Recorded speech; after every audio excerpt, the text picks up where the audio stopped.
how did you come to be a director? Did you have any roles within the film industry that sort of led you to that position? I'm assuming you did.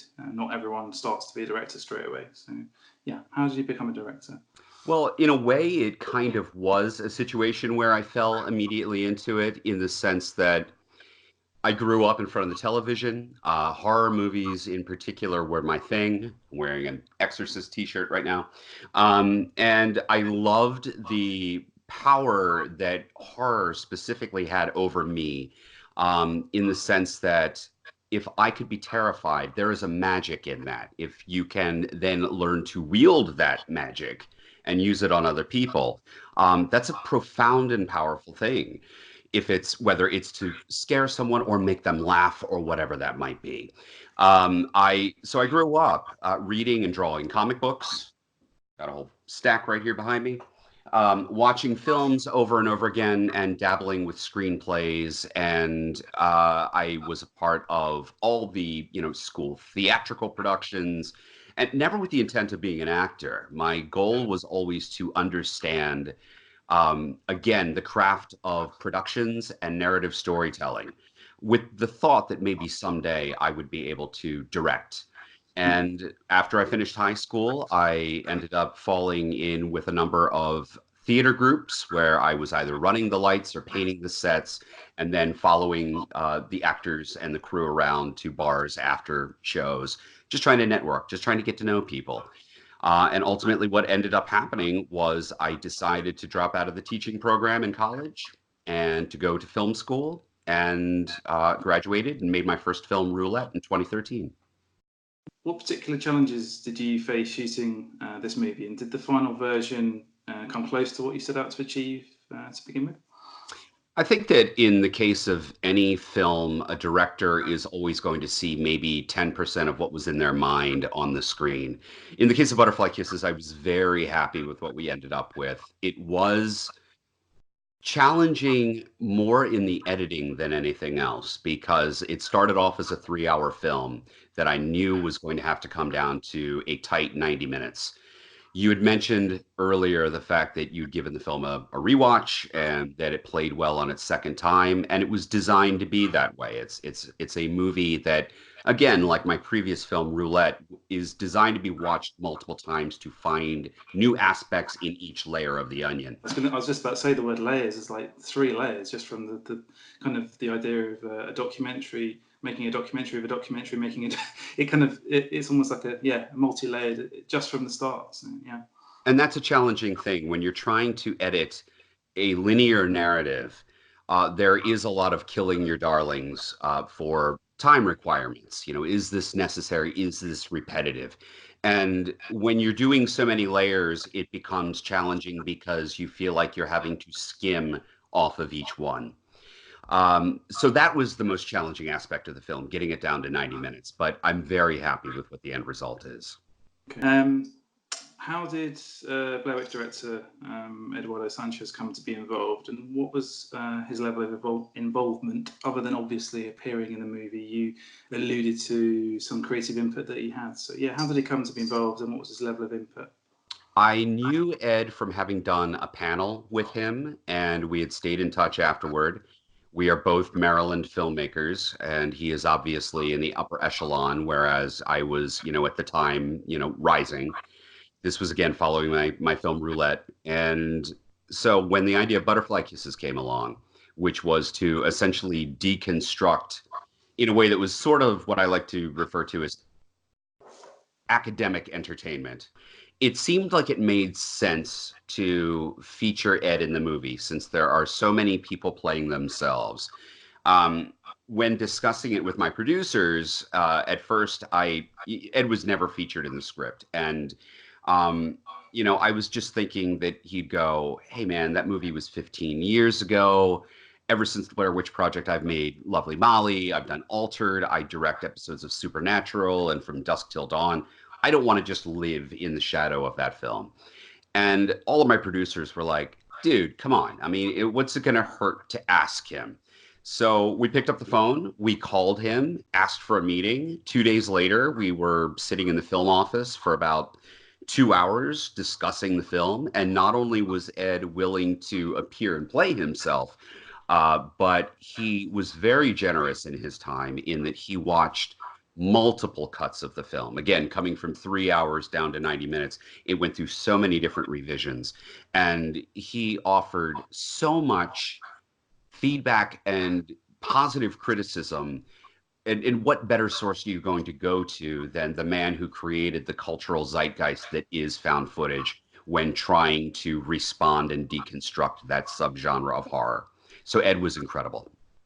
Are the characters Sophia Feldman? I say Feldman. I didn't actually catch his first name in either of my watchings of the movie, or Gavin York. So those three main characters, are they modelled on you at all in any way? Feldman is never given a name, and that is by design.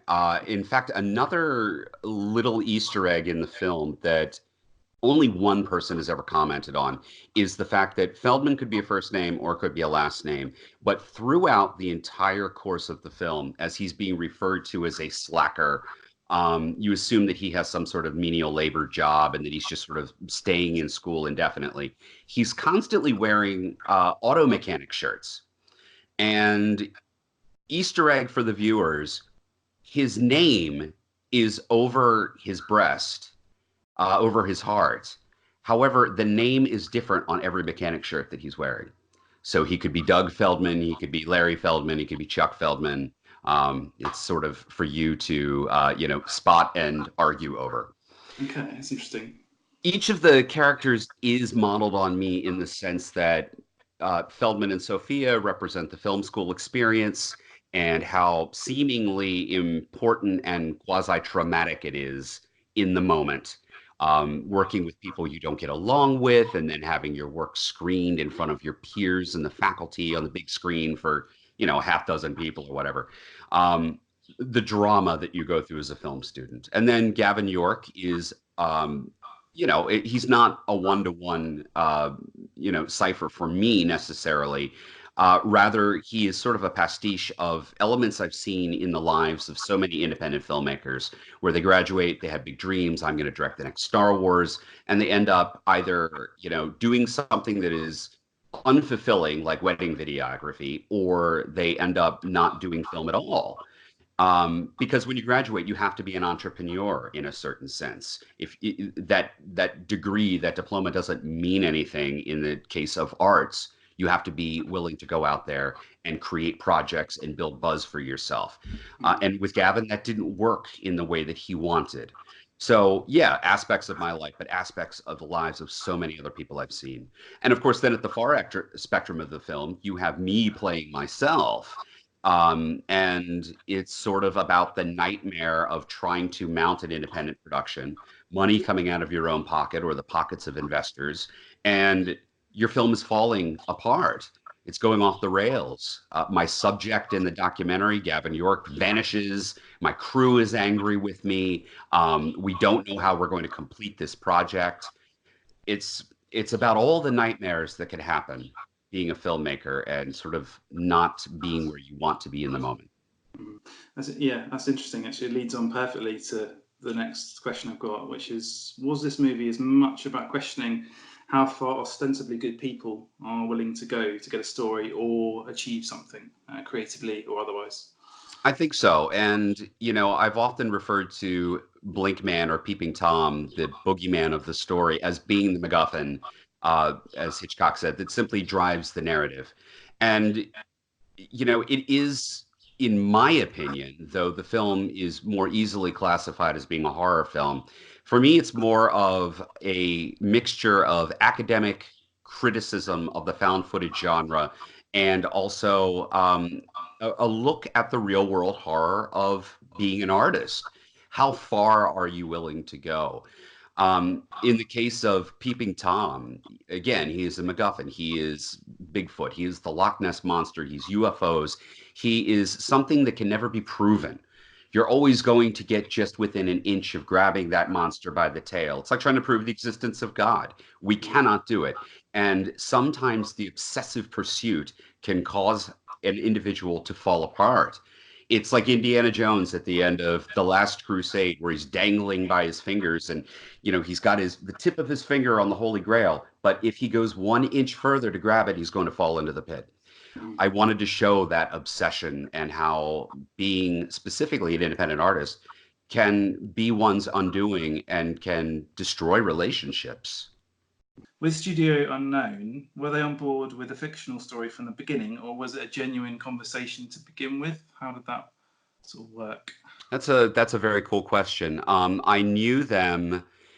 They did the sound work on Roulette, and after the release of Roulette, we continue to be friends and stay in touch. And they've grown so much since then. They did sound work for Wonder Woman. They've done all Oh, sorts of wow. big films and Netflix films and major TV shows. And they were actually the ones who introduced me to Ed Sanchez. They had me on a sound design panel in 2014.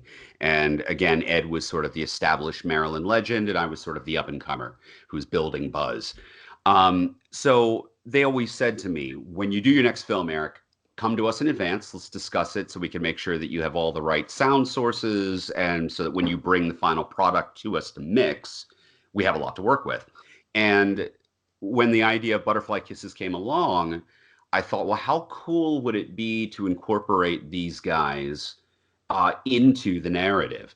So we had a meeting, the producers and myself, with Jamie and Kevin and Matt from Studio Unknown, and we all sat down very much like you see Gavin York do in the film. And I said, okay, here's the concept I have. And obviously, I want you guys to do the sound work, but I want to take this to another level. I want you guys to be in this as yourselves and incorporate you into the narrative. They loved it. They thought it was a fantastic idea. And in fact, Matt Davies, who you see in the film with a very thick beard, and he's the one who discovers all sorts of sound anomalies in Gavin York's found footage, was so taken with the idea that he began designing those sound effects, those things that he inside of the documentary discovers in the found footage prior to us shooting anything, so that when we came back to film for real, he would be able to have those genuine sounds. And everything that he discovers, whether that is the word blink appearing in a sound that is deciphered as being Morse code, or at the end of the film, he discovers that that sound that is Morse code, when run through a very specific program, creates the Blink Man silhouette. That was all real. He designed that and reversed engineered it so that the sound you're hearing really is what he finds and does create the image that ultimately he discovers. The movie was so weird in the way that we were making it because it had this very circular but backwards kind of spidery creation, both before and after the cameras rolled. Wow, that's really, really genuinely interesting that you didn't include that element in the original treatment of it, and then that was sort of organically happened. It did. It came about as conversation, and Matt actually took it to the next level because I said, I think that we should have score in the documentary, but I don't think there should be any sort of non-diegetic music that's ever playing in the found footage, because then it just feels like a movie. We want it to feel like something that somebody found. And in deciding that certain elements of the found footage would need dramatic undertones, because music so much guides our emotions as we watch a film, what we came upon was the idea of doing what you would do emotionally with music with sound. So he was using specific microphones to be recording certain electronics and equipment of the era of 2004 when the found footage was recorded, and capturing the sounds of gears turning, electrical hum that would be coming from analog sources, and then distorting those recordings and layering them into the found footage so that ramps up tension at times and then creates release. Amazing wizardry. The approach of getting the characters in the film to voice what would normally be the skepticism of the viewer ironically lends credibility to the movie. Did you always plan to have this as a theme running out throughout the whole movie? That was there from the jump, and there are two reasons for that. The first is that as a filmmaker, I find it increasingly fascinating that we cannot trust anything that we see. We can't. There is the old adage that the camera doesn't lie. As we move forward with the development of technology, that's not true in any sense. And we can't even necessarily believe what we see in a documentary. There is always a bias in the editing. So-called reality television is so very manufactured in the sense that it's scripted or guided, or scenes are reshot, or the editing is done in such a way to tell a story rather than to reveal truth. So I wanted to comment upon film and specifically documentaries as a whole. On the other hand, there is also the fact that I am a huge fan and sort of armchair researcher of the paranormal, cryptozoology, urban legends, ghost stories, conspiracy theories. I participate regularly on the Squaring the Strange podcast from Skeptical Inquirer. I have spent a week at Loch Ness doing research. I'm a huge fan of these things from the skeptical perspective. And I find that belief systems in general are fascinating in the way that there are ideas or inciting incidents that become a social construct. Why do people believe the things that they do? And for me, the Loch Ness Monster is more interesting in the way that sociologically, King Kong is released in 1933, and somebody sees something in the water, and it turns into again, this sort of piece of national folklore that is just continuously reinforced by hoaxes and people who have, sort of expectant attention. The long-winded or short version of the long-winded answer is I wanted Butterfly Kisses to be an opportunity to just be able to wade through the pool and take all of these cool things that I love discussing, whether on podcasts or over a beer, and turn it all into an entertainment film that hopefully gives you something to chew on with repeat viewings. Inspired ghost tracking, who feature in the film, appear to be a genuine group of people with a genuine Facebook fan page of sort of around 10,000 followers, as they say in the film. So, are they real people, actors? That I wasn't sure about that. I have to admit, it got me fooled there. You don't have to answer that if you want to keep that as part of the. Yeah. No, that's a great question, because many people have asked me who's real and who is not. And the very simple answer to that is within the found footage film, the eye doctor and Matt Lake, the folklore author, they're real guys. Everyone else in the found footage is an actor. Within the documentary wrapped around the found footage, everyone is real except for Gavin, his wife, and his mother-in-law. Everyone is real, and that includes the paranormal investigators. They do have a Facebook page. They do have 10,000 followers, and they're great people. They were very difficult for me to nail down by virtue of the fact that they were afraid that this film, which I don't think they fully understood when I pitched it to them. Okay, it's like a horror movie, but it's a documentary, and you're playing yourself, but it's not real. I don't think they quite grasped what I was trying to pitch to them. But I think they were afraid that we were going to be showing them bogus paranormal evidence and trying to make them look foolish. And, particularly someone coming in wearing, his skeptical badge. I was like, no, no, no, no, no. Look, I'm not here to make fun of you guys and girls. The whole premise is that Gavin York thinks you're an easy mark, and he thinks he's going to be able to receive your endorsement and take advantage of your followers and your audience by virtue of the fact that you're going to believe in this simply because he shows it to you, when in reality I'm flipping the audience's expectations. You all are utilizing skeptical inquiry. You all are examining all evidence that is brought before you or that you discover yourself through a critical lens, and you kick him out.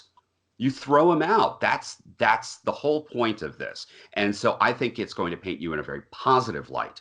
And even with that being said, the night we filmed, I think I stood in front of that group for about 90 minutes, and still about half the group left because they weren't comfortable being on camera.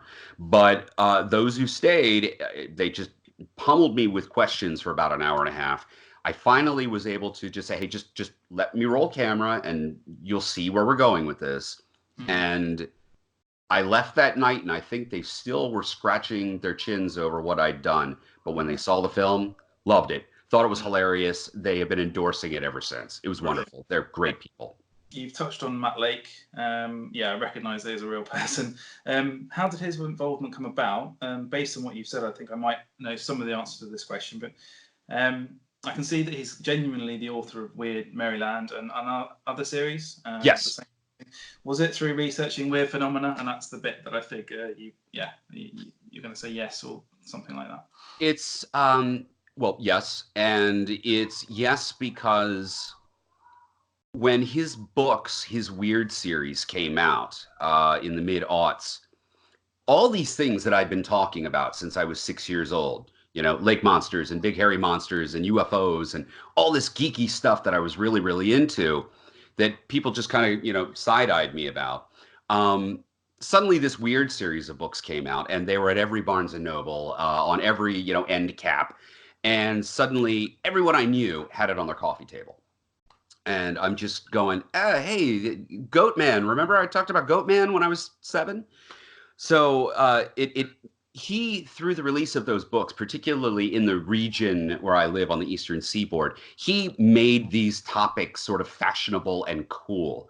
And in writing Butterfly Kisses and knowing that I wanted a folklorist, somebody that, you know, really understood not only, you know, what makes a story cool, but also what makes a story, again, a social construct. He was the first person on my list. I had never met him, but, you know, I owned his books. I was a fan. And I went, this is the perfect opportunity to meet somebody that I've just been wanting to sit down in the pub and talk to over a beer for, you know, 10 years. So I reached out to him through social media. I told him I had a pitch for him. And sure enough, we sat down over a couple of beers at the pub and talked for about 3 hours. And by the time he left, we were mates. And he also was totally on board. So on board, in fact, that he didn't want to limit his involvement to the scenes he was in. He came to the casting sessions. He came to all sorts of days that we were filming the found footage just so we could hang out in the background and watch. Yeah. And he was just so fascinated by the process of filmmaking that by the time we'd wrapped and finished, he's now an established local ham. He's in theater productions. He's acting now. Fantastic. And so I'm hoping when he wins his first award that he will remember. You mentioned, yeah, absolutely. Yes. I saw on IMDb that he's at least one other film. So yeah, that's great. You maybe started off a different branch of his career that he wasn't anticipating. That's brilliant. Matt Lake refers to a Flumengeist, as far as I could tell. I rewound it and listened to it 3 times. Flimmern. Which appears to be the German word for the thing you see out of the corner of your eye. On the screen, when you're panning down a website, it says Flickergeist. Did he mispronounce it, or have I just failed to Google the correct word? Because Flumengeist doesn't seem to exist. So. Flimmergeist.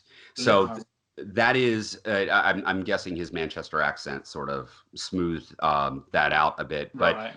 Flimmergeist is a real thing, and Flickergeist was something that I just sort of put out there. You have to understand the Peeping Tom story was completely fabricated for the film. But what I did for fun was I wrote a number of sort of, you know, bullshit stories about the history of that train tunnel and put them out under pseudonyms on the internet. And which then inspired Reddit threads and creepypasta and all. It kind of took off on its own because that train tunnel is a place that is reputedly haunted. It just doesn't have a specific ghost ascribed to it. So I created one. But I put Flickergeist out there in a number of the articles to say that that's just kind of the way we colonists have bastardized so many, you know, words from the Romantic languages. Flickergeist is just kind of what came out of Flimmergeist. were you aware of Butterfly Kisses 2017, a movie that's completely unrelated to yours and that confused me initially when I first looked you up? Were you aware of that? And did it come? I guess it came just before yours. Sort of, did it maybe make you question the title of yours? Or yeah, I think you kind of understand which ones. You're not the first person to be confused by that. That was actually really obnoxious because the films were in production at the same time, and I wasn't aware of that film until we were in the, deep in the 3 hour edit of our Butterfly Kisses, and I was uploading information to the Internet Movie Database and went, oh shit, there's another Butterfly Kisses out of the UK. Well, and we talked about it for a bit, and we were like, can we change the name? But the title's like it's baked into the film. Not only are we referring to the found footage by that title repeatedly. I'm not implying, by the way, that you should have changed your title. I just wanted to say. Oh, no. We talked about it. We really did. And I was going, I don't know how we remove the title from this movie. Well, it's a UK production. We Americans are really, really crummy in the fact that we tend to not like imports. Unfortunately, we're like, the one country in the world who, we can't deal with accents. We can't deal with money that looks different. We can't deal with subtitles. We're terrible like that. And so we just remake films. So I thought, well, I don't know if this Butterfly Kisses, which looks like an indie film as well, is ever going to go anywhere. So we're just going to move ahead as planned. And then, of course, theirs came out, won a bunch of awards. It got a lot of press. And so now, sometimes I'll see it on, a movie website, and it's my synopsis and their poster and their cast, or vice versa. And it's irritating. Yeah, what's your next thing on your list to do? What's your next film project, etc.? I have several screenplays that are sitting in my back pocket, and it's sort of like, here's scale 1 if I have this much money, here's scale 2 if I have that much, and here's that one.